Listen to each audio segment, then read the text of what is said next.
राहुल बाबा जो 52 साल के हैं, लेकिन कांग्रेस वालों की डेफिनेशन के हिसाब से युवा हैं। अब क्या हुआ कि असल जिंदगी में उनके सर पे कभी सहरा तो बंधा नहीं, राहुल बाबा दूल्हे तो बने नहीं। अब क्या है कि कर्नाटक की जीत का जो सहरा है वो राहुल जी के सर पर बांध दिया गया है। उनको बोला गया है कि भाई राहुल जी जहां जहां अपनी भारत जोड़ो यात्रा लेकर के गए उनकी वजह से भर भर के वोट मिले। अब वो जीत का सहरा तो उनके सर पे बांध दिया गया। अब डीके शिव कुमार अपने आप को ठगा हुआ सा महसूस कर रहे हैं, जो उनके प्रदेश कमेटी के वहां के अध्यक्ष हैं कर्नाटक के। वो कह रहे हैं तो मैंने क्या किया, मैंने क्या मटर चीली बैठ करके, अगर सब कुछ राहुल गांधी ने कर दिया 2-3 महीने में तो मैं तो सालों से यहाँ बैठा हुआ हूँ, मैंने लक्ष्मी माता अपनी लगा दी, तो मैंने क्या किया है। मोदी जी भ्रष्टाचारियों के पीछे लगे हुए हैं। मोदी जी भ्रष्टाचार को खत्म करना चाहते हैं, जिस तरह जो दीमक रूपी भ्रष्टाचार लग गई है उसको खत्म करना चाहते हैं, इसलिए मोदी जी इनकी आंख की किरकिरी बने हुए हैं। लेकिन ये पब्लिक है बाबू, ये सब जानती है और सब देखती है।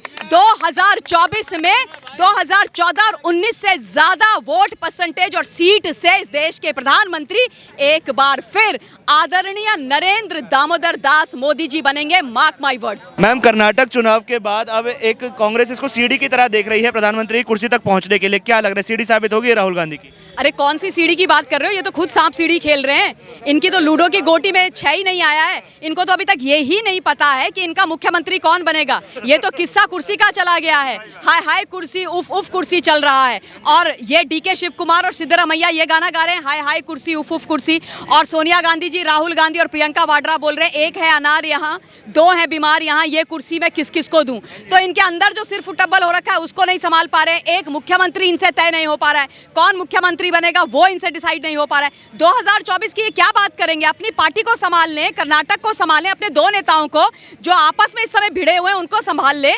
24 को मोदी जी संभाल लेंगे, देश की जनता भर भर के अपार बहुमत देगी, पहले दो चुनाव से ज्यादा 2024 में। और ये कुछ भी कर ले, आएंगे तो आदरणीय प्रधानमंत्री जी नरेंद्र मोदी जी ही 24 में। और दूसरी जरूरी बात ये बोलना चाहती हूँ, अभी कर्नाटक का चुनाव हुआ है ना, अभी राजस्थान का भी है, बाकी चुनाव भी आने हैं, है ना। तो सच्चाई तो तभी पता चलेगी। अभी से इन्होंने मतलब क्या उछलना कूदना शुरू कर दिया है। अब देखिए दुख की बात यह है, सबसे शर्म की बात यह है कि ये लोग आपस में अपना नहीं सुलझा पा रहे हैं, परंतु बाहर आके बड़ी बड़ी बातें कर रहे हैं। मैम, पर बात यह उठती है कि भारत जोड़ो यात्रा को जैसे इसका क्रेडिट दिया गया, तो कहीं ना कहीं कांग्रेस को भी तो श्रेय लेने का मौका मिलना चाहिए। भाजपा भी तो प्रधानमंत्री मोदी जी को श्रेय देती है जीत का। बढ़िया प्रश्न किया आपने। क्या है ना, राहुल बाबा जो 52 साल के हैं, लेकिन कांग्रेस वालों की डेफिनेशन के हिसाब से युवा हैं। अब क्या हुआ कि असल जिंदगी में उनके सर पे कभी सहरा तो बंधा नहीं, राहुल बाबा दूल्हे तो बने नहीं। अब क्या है कि कर्नाटक की जीत का जो सहरा है वो राहुल जी के सर पर बांध दिया गया है। उनको बोला गया है कि भाई राहुल जी जहां जहां अपनी भारत जोड़ो यात्रा लेकर के गए उनकी वजह से भर भर के वोट मिले। अब वो जीत का सहरा तो उनके सर पे बांध दिया गया। अब डीके शिव कुमार अपने आप को ठगा हुआ सा महसूस कर रहे हैं, जो उनके प्रदेश कमेटी के वहां के अध्यक्ष हैं कर्नाटक के। वो कह रहे हैं तो मैंने क्या किया, मैंने क्या मटर चीली बैठ करके, अगर सब कुछ राहुल गांधी ने कर दिया 2-3 महीने में तो मैं तो सालों से यहाँ बैठा हुआ हूँ, मैंने लक्ष्मी माता अपनी लगा दी, तो मैंने क्या किया है। अब ये इनकी हालत हो गई है कि जिन राहुल गांधी के सर पर जीत का सहरा बांधा गया वो अब गायब हो गए, वो दिख ही नहीं रहे। मल्लिकार्जुन खड़गे जी को आगे कर दिया है। अब बोल रहे हैं कि मल्लिकार्जुन खड़गे जी डिसाइड करेंगे कि कौन बनेगा मुख्यमंत्री कर्नाटक का। ये तो इनकी हालत है। अरे अगर आपकी वजह से जीत मिली थी, सहरा आपके सर पर बांधा गया है, तो डिसाइड कर लीजिए ना, इतनी परेशानी की क्या बात है, फटाफट निर्णय लीजिए। बजरंग दल को बैन करने की जो मांग कांग्रेस ने उठाई थी, 80% हिंदू बहुल्य राज्य में भी, उसके बाद भी कांग्रेस अगर जीत जाती है, क्या ये हिंदू कार्ड काम नहीं कर पाया इस बार भाजपा का? देखिए भारतीय जनता पार्टी का जहां तक सवाल है, जो मुझे समझ में आता है, जब बीजेपी कोई कार्ड नहीं खेलती है। अगर बीजेपी कुछ करती है तो सिर्फ विकास की राजनीति करती है, जनता के भले की राजनीति करती है, सबका साथ सबका विकास और सबके विश्वास की बात करती है। उसके अलावा कुछ तुष्टीकरण की जो कार्ड है राजनीति है, वो बाकी जो लोग हैं विपक्ष में बैठे हुए उनके लिए ये कार्ड्स वही निकाल करके लेके आते हैं। जहां तक आपने बजरंग बली का नाम लिया है, मैं आपको बता देना चाहती हूं कि बजरंग बली हमारे आराध्य देव थे, हैं और रहेंगे।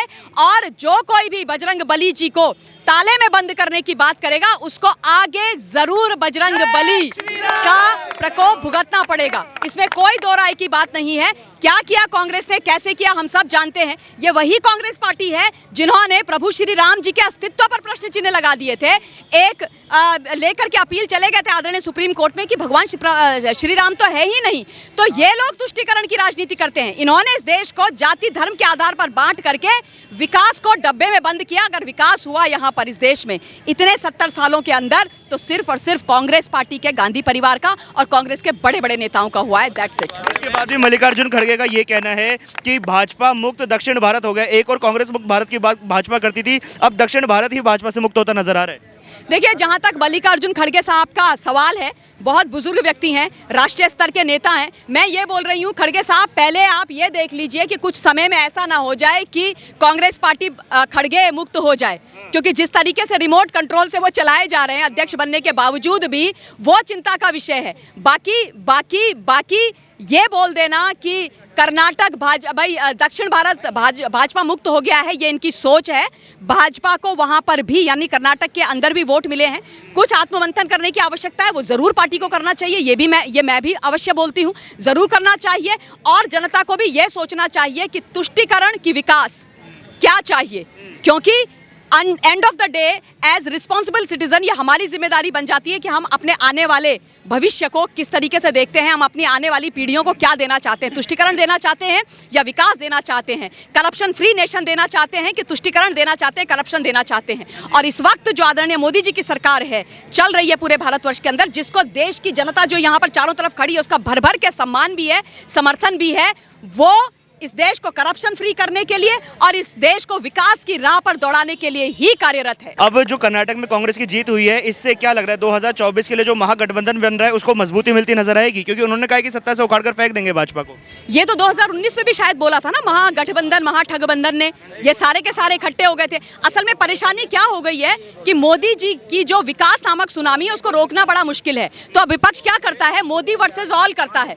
इनको मोदी जी आज आंखों में खटते हैं, चुपते हैं। पता है क्यों? क्योंकि मोदी जी इस देश के साधक हैं, क्योंकि मोदी जी माँ भारती की बात करते हैं, क्योंकि मोदी जी इस देश की जनता की बात करते हैं, क्योंकि मोदी जी विकास की बात करते हैं, क्योंकि मोदी जी उत्थान की बात करते हैं, क्योंकि मोदी जी 24/7 देश के लिए सर्व करते हैं। इसलिए मोदी जी इनको चुपते हैं, इनकी आंखों की किरकिरी बने हुए हैं। मोदी जी भ्रष्टाचारियों के पीछे लगे हुए हैं। मोदी जी भ्रष्टाचार को खत्म करना चाहते हैं, जिस तरह जो दीमक रूपी भ्रष्टाचार लग गई है उसको खत्म करना चाहते हैं। इसलिए मोदी जी इनकी आंख की किरकिरी बने हुए हैं। लेकिन ये पब्लिक है बाबू, ये सब जानती है और सब देखती है। 2024 में 2014 और 19 से ज्यादा वोट परसेंटेज और सीट से इस देश के प्रधानमंत्री एक बार फिर आदरणीय नरेंद्र दामोदर दास मोदी जी बनेंगे। Mark my words. 2024 में भी ये सारे दल एक तरफा थे और बीजेपी 2019 में ये सारे दल एक तरफा थे और बीजेपी एक तरफा थी। और 65 सीट उत्तर प्रदेश में भाजपा जीत के आई, सबको पछाड़ दिया। दिल्ली में भी यही हाल था। कांग्रेस के वोट और जो है आम आदमी पार्टी के वोट, इन दोनों को मिला करके उससे भी अधिक बीजेपी जीती थी। तो ये कितने ही मिल जाओ, जनता सब जानती है, किसी भी कीमत पर। जब सब जानती है तो कर्नाटक में इतनी करारी हार क्यों हो जाती है? ऐसा है, कारण है एंटी इनकम्बेंसी हो ही जाती है। जब कोई करता है, शासन करता है, तो कोई ना कोई जो है दल, भाई मतदाता नाराज हो ही जाते हैं कि क्यों, बहुत से ऐसे हैं कि व्यक्तिगत लाभ चाहिए, बहुतों को नहीं मिलता है व्यक्तिगत लाभ, तो उस वजह से भी नाराज हो जाते हैं। ऐसी कोई बात नहीं है, क्योंकि लोकसभा का चुनाव अन्य पैटर्न पर लड़ाया जाएगा और ये विधानसभा का अलग पैटर्न पर लड़ा जाता है। कर्नाटक चुनाव के विश्लेषण की जरूरत है। भाजपा की जो हार हुई दक्षिण भारत से हट गई है भाजपा पूरी तरीके से। भैया चुनाव तो उत्तर प्रदेश में भी हुए थे, निगम के चुनाव हुए थे, अब वहाँ क्लीन स्वीप हुआ है सारे विपक्षियों का, तो वहाँ पे क्या कहेंगे? जिस कांग्रेस का आप बात कर रहे हैं उस कांग्रेस का एक सीट नहीं है, एक सीट का एक मैं समझ रहा हूँ मेरे शहर में तो पार्षद भी नहीं है उसका। तो इससे ज़्यादा बुरी स्थिति कांग्रेस की देश में और प्रदेश में कहीं हो नहीं सकती है। उसके बाद भी कांग्रेस ये हुंकार भर रही है कि भाजपा मुक्त दक्षिण भारत बना दिया है पूरा। देखो ऐसा होता है क्योंकि किसी जो जानवर होता है, एक जो रोड पे चलते में भौं-भौं करता है, उसका नाम नहीं लूँगा, उसका काम भौं-भौं करना ही होता है। कभी कभी काट लेता है वो, लेकिन हाथी की चाल हाथी चलता है। इससे ही बस इतना फर्क है इनमें और उनमें। अच्छा, पर इसको एक सीढ़ी की तरह, हाँ जी, इसको एक सीढ़ी की तरह देखा जा रहा है कि 2024 में प्रधानमंत्री की कुर्सी तक का रास्ता साफ हो रहा है कांग्रेस के लिए। ये तो मजाक वाली बात है। अब मैं तो समझ रहा हूँ, पता नहीं क्यों नहीं हंस पा रहे हैं। ये मजाक वाली बात है, मजाक के अलावा कुछ नहीं है इसके अलावा। आने वाले समय में 2024 में भी आप प्रधानमंत्री मोदी जी को दोबारा पुनः प्रधानमंत्री देखेंगे और बाहर इधर मुझे लगता है कि ज़्यादा बहुमत मिलेगा। 28 स्टेट में बीजेपी की सरकार थी, 13 में क्यों रह गई? 28 में कहाँ थी? 19 में 28 स्टेट में बीजेपी की सरकार थी। देखो सर्च करो आप, मैं बता रहा हूँ। पूरे देश में थोड़ी थी मालिक, पूरे देश में स्टेट के अंदर कह रहा हूँ मैं, 28 स्टेट के अंदर बीजेपी की 27 में थी, 13 में क्यों रह गई? 13 स्टेट में क्यों रह गई?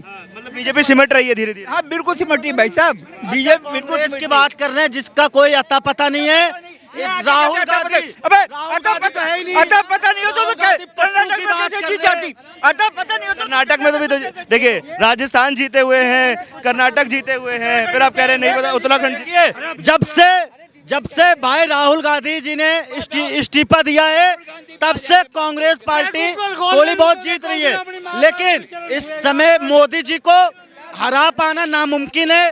मोदी जी का जो काम है जमीनी स्तर तक पहुंच गया है, जमीनी स्तर तक।